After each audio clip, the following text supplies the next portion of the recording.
BNP যুদ্ধ, এক BNP আর এক বিএনপিরে দেখতে পারে না। এটাই হলো রাজনীতির খেলা। রাজনীতি যে নোংরা, জঘন্য, এই রাজনীতি না করাই ভালো। রাজনীতি না করে ভিক্ষা করে খাওয়াই ভালো। বরিশাল বাকেরগঞ্জ নিয়ামতি ইউনিয়নে এক ছাত্র দলের সভাপতি ভাইকে কুপিয়ে জখম, পায়ের রগ কেটে দিছে। সে এখন আহত হয়ে শেরেবাংলা মেডিকেলে আসছিল বরিশালে, সেখান থেকে আবার ঢাকা ট্রান্সফার করছে। সে খুবই আহত। দলের জন্য আপনাদের কোনো মায়া নাই। এই আপনাদের কারণেই দল একদিন মারা খাবে, একদিন পতন হবে আওয়ামী লীগদের মতো। আপনাদের এই যে চাঁদাবাজি, নিজের দলেদের লোকেদের সাথে মারামারি, এই হানাহানি, কাদা ছোড়াছড়ি, ঝগড়া বিবাদ দ্বন্দ্ব, এগুলো আপনাদের কোনো দিনও যাবে না।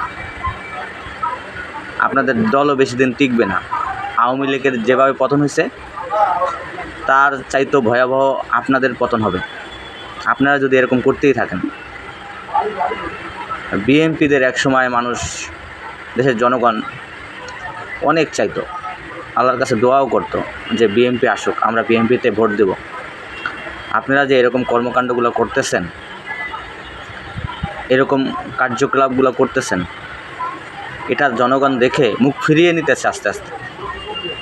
আগে ছিল 100%, এখন মনে হয় 60%ও নাই। আপনাদের উপর থেকে তারা জনগণ মুখ ফিরিয়ে নিছে।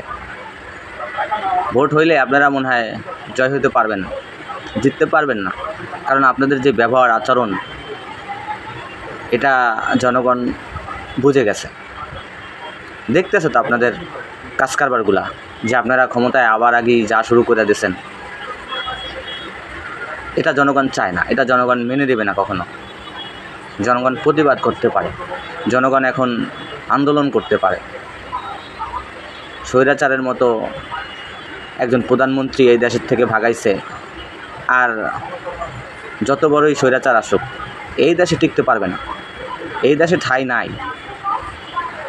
So be careful. আপনারা এই চাঁদাবাজি, লুটপাট, এই চুরি, ডাকাতি, ছিনতাই, বাটপারি, সিটারি, এগুলো বন্ধ করেন।